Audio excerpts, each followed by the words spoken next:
Let's spike crime की कहानी। वो साल था 2016। बिहार की राजनीति में एक अजीब सी हलचल थी। ये वही हलचल था जब नीतीश कुमार और लालू यादव के पार्टी ने साथ मिलकर बिहार में बीजेपी के खिलाफ सरकार बनाई थी और इसका फायदा लालू यादव के पार्टी से जुड़े लोगों को होता हुआ साफ दिख रहा था। इसी साल गठजोड़ वाली सरकार बनने के बाद के ही कुछ ही दिनों की बात है, एक दिन भागलपुर जेल को लगभग 200 गाड़ियों ने घेर लिया। इन 200 गाड़ियों में से एक क्रीम कलर की पजेरो स्पोर्ट्स कार जेल के गेट के पास लगी। पजेरो गाड़ी लगते ही कुछ ही मिनटों के बाद जेल का दरवाजा खुलता है और उसके अंदर से सिवान के सुल्तान अपना हाथ हिलाते हुए आगे बढ़ते हैं। शहाबुद्दीन को देखते ही वहां मौजूद 200 गाड़ियों की गड़गड़ाहट तेज हो जाती है। गेट के सामने कोलकाता से आई नई कार खड़ी थी और उसके अंदर शहाबुद्दीन का सबसे पुराना भरोसेमंद ड्राइवर था। शहाबुद्दीन गाड़ी के अंदर बैठे और उनके आगे पीछे 200 गाड़ियों का काफिला चलने लगा। लगभग 11 साल के कैद के बाद उनकी जिंदगी ने एक बार फिर से पलटी मारी थी, क्योंकि कुछ समय पहले की ही तो बात थी जब शहाबुद्दीन, जिसने लगभग 2 दशक तक बिहार में लालू यादव से अलग अपनी एक पैरेलल सरकार चलाई थी, विधायक से सांसद बने शहाबुद्दीन का रौला ऐसा था कि लोग अपनी शिकायत लेकर पुलिस के पास नहीं बल्कि साहब के व्हाइट हाउस में जाते थे। लेकिन वही शहाबुद्दीन कुछ समय पहले तक इसी भागलपुर जेल के अंदर एक आम कैदी के तरह थे। यहाँ तक कि उनकी बाहुबली वाली जो धौंस थी वो भी वहाँ नहीं चल रही थी।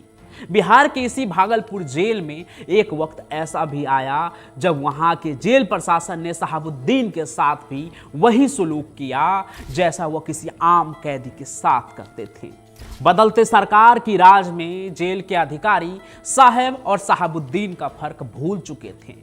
आखिरकार फिर गुस्से में एक दिन पूर्व सांसद जेल प्रशासन से बोले कि सरकार का हुक्म बजाइए, मैं नहीं रोक सकता, लेकिन मेरी मजबूरी भी आपको समझनी होगी। जी हां, शहाबुद्दीन ने खुद जेल प्रशासन से यह कहा था।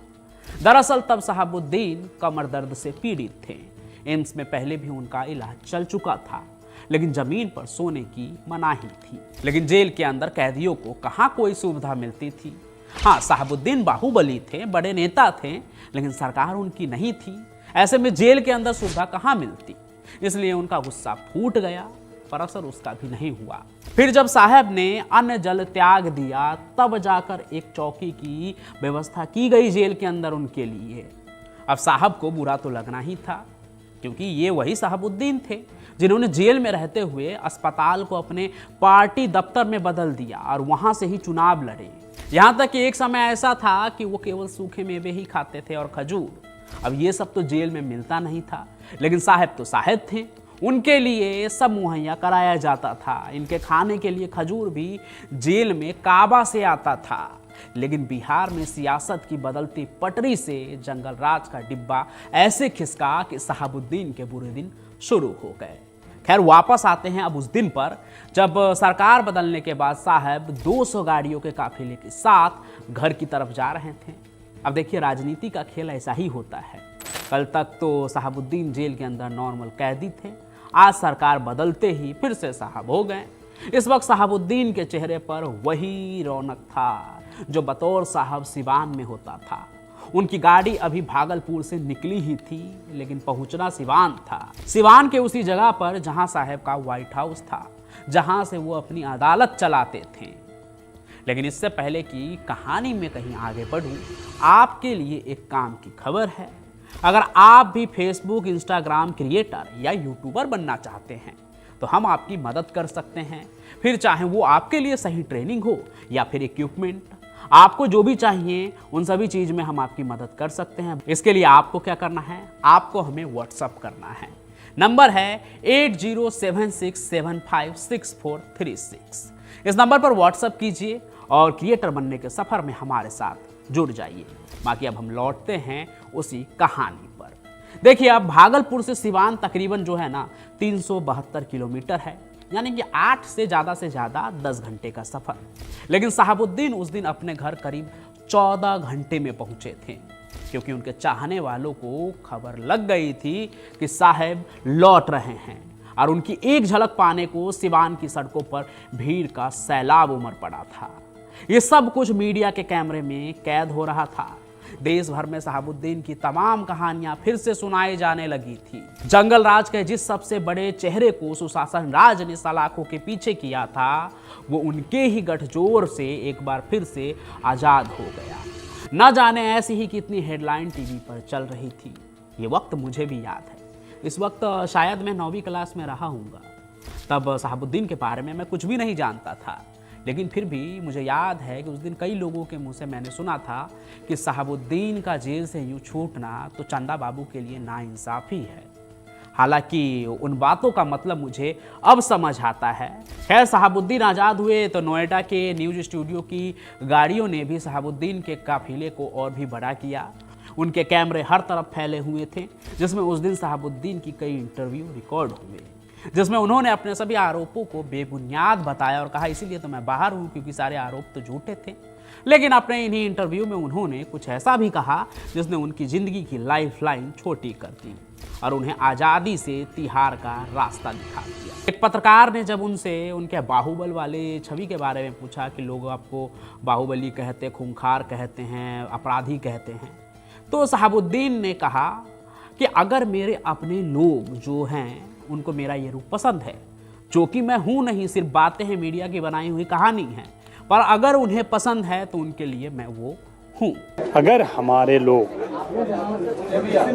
अगर हमको इस रूप में पसंद करते हैं, जिस रूप में आप कह रहे हैं, वैसे है नहीं कहीं कुछ, ये क्रिएटेड बाय मीडिया है, क्रिएशन बाय मीडिया, तो अगर इसी रूप में पसंद करते हैं आई एम हैप्पी, मुझे खुशी है कि मैं इसी रूप में रहूं। हालांकि राजनीति से अलग ये तो मोहम्मद शहाबुद्दीन की दूसरी पहचान है जिससे सब वाकिफ है, इसलिए दिक्कत उनके इस बयान से नहीं हुई। उनकी असली परेशानी तो तब शुरू हुई जब उन्होंने इसी इंटरव्यू में बिहार के मुख्यमंत्री नीतीश कुमार को बहुत कुछ कह दिया। पत्रकार के एक सवाल पर उन्होंने कहा, नीतीश कुमार तो परिस्थितियों के सीएम हैं, वो लालू यादव की तरह कोई मास लीडर नहीं है, उनका अपना कोई अपार जन समर्थन नहीं है, वो अपने दम पर 20 सीट भी नहीं जीतते हैं, फिर भी मुख्यमंत्री बन गए, इसलिए वो परिस्थितियों के सीएम हैं। यहाँ तक कि शहाबुद्दीन ने ऑन कैमरा ये भी कह दिया कि नीतीश कुमार बिहार के मुख्यमंत्री हैं, उनके नेता नहीं हैं, उनके नेता हमेशा लालू यादव ही रहेंगे। नहीं, हमारे में नेता तो सभी विदित है, सर्वविदित है कि लालू यादव हैं। लगभग 1 दशक तक जेल का चक्कर लगाने के बाद वो बाहर आए थे 2016 में, लेकिन तलखियां सीधे प्रदेश के मुख्यमंत्री से शुरू हो गई। फिर क्या, कोई चाहे कितना भी बड़ा बाहुबली क्यों ना हो, सत्ता के पावर के आगे छोटा ही रहता है। आगे राजनीति की यही बात सही हुई। नीतीश कुमार से ये नोक-झोंक इतना भारी पड़ा कि एक बार फिर से शहाबुद्दीन साहब के गले से साहब का तमगा छिन गया और वो फिर से जेल के कैदी बन गए। और ये मैं नहीं कह रहा, बीबीसी का एक रिपोर्ट कहता है। शहाबुद्दीन के इस बयान के थोड़े ही दिनों बाद ही 15 फरवरी 2017 को सुप्रीम कोर्ट ने मोहम्मद शहाबुद्दीन की जमानत रद्द कर दी और इस बार उन्हें सिवान या बिहार के किसी जेल में नहीं, बल्कि सीधे देश के राजधानी दिल्ली के हाई सिक्योरिटी वाली तिहाड़ जेल में शिफ्ट कर दिया गया। वही जेल जहां नेशनल से लेकर इंटरनेशनल अपराधी बंद रहे आज भी है। शहाबुद्दीन का तिहाड़ जेल में बंद होना उनके ढहते साम्राज्य की कहानी की शुरुआत थी, जिसका द एंड साल 2021 में कोरोना काल में हुआ शहाबुद्दीन के मौत के साथ। अब बस शहाबुद्दीन की कहानियां बची है, ज़्यादातर उनके खौफ और आतंक की। कई बार लोग नाराज भी हो जाते हैं कि उन्हें नाम लेकर मत बुलाओ, साहेब कहो। हालांकि मैं तो उन्हें कुछ भी नहीं कहता, उनके जुल्म और सितम की कहानियाँ तो हर जगह फैली हुई है जो मैं पढ़ता हूँ और उसके बारे में बताता हूँ। लेकिन फिर भी इन सभी चीज़ों के बीच एक ऐसा कमेंट आया जिसने मेरा ध्यान शहाबुद्दीन के उस चेहरे के ओर खींचा जिसकी बहुत कम चर्चा होती है। एक कमेंट आया कि शहाबुद्दीन क्रिमिनल नहीं, समाज सुधारक है। अब इसमें कितनी सच्चाई है ये तो मुझे पता नहीं। मैंने कम्युनिटी पोस्ट पर भी पोस्ट किया इस बात पे ताकि लोग अपनी अपनी राय दें। वहाँ पर लोगों ने कुछ कमेंट भी किया, आप जाकर देखिएगा। पर मैं जानना चाहता हूँ कि इस बात के पीछे कितनी सच्चाई है, क्योंकि मैंने शहाबुद्दीन के बारे में सिर्फ उनके जुल्म और सितम की कहानी सुनी है कि बिहार के वो सबसे बड़े बाहुबली है, बिहार के सबसे बड़े डॉन हैं। दाऊद के बाद कोई खूंखार था तो शहाबुद्दीन। हालांकि इस बात के बारे में तो सबसे ज़्यादा अच्छा सिवान के लोग ही बताएंगे, तो वो कमेंट जरूर कीजिए। बाकी शहाबुद्दीन अपराधी से अलग कैसे इंसान थे, वो कहानी मैं जल्द से जल्द लाऊंगा, लेकिन वो डिपेंड करता है कि आप मुझे क्या बताते हैं, कैसे थे शहाबुद्दीन।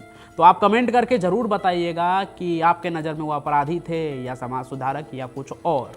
बाकी उस कहानी के साथ मैं लौटूंगा, और तब तक आप आज की कहानी को लाइक कीजिए, ज़्यादा से ज़्यादा शेयर कीजिए, और कमेंट तो करना ही है। बाकी हमारे चैनल को सब्सक्राइब जरूर कर लीजिए, ताकि जब भी ऐसी कहानी लेकर मैं आऊँ तो उसका नोटिफिकेशन आप तक पहुँचे।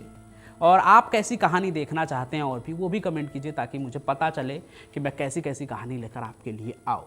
बाकी मैं पंचम प्रकाश तो यूं ही मिलता रहूँगा अपनी क्राइम की कहानियों के साथ। तब तक के लिए आपका बहुत बहुत धन्यवाद।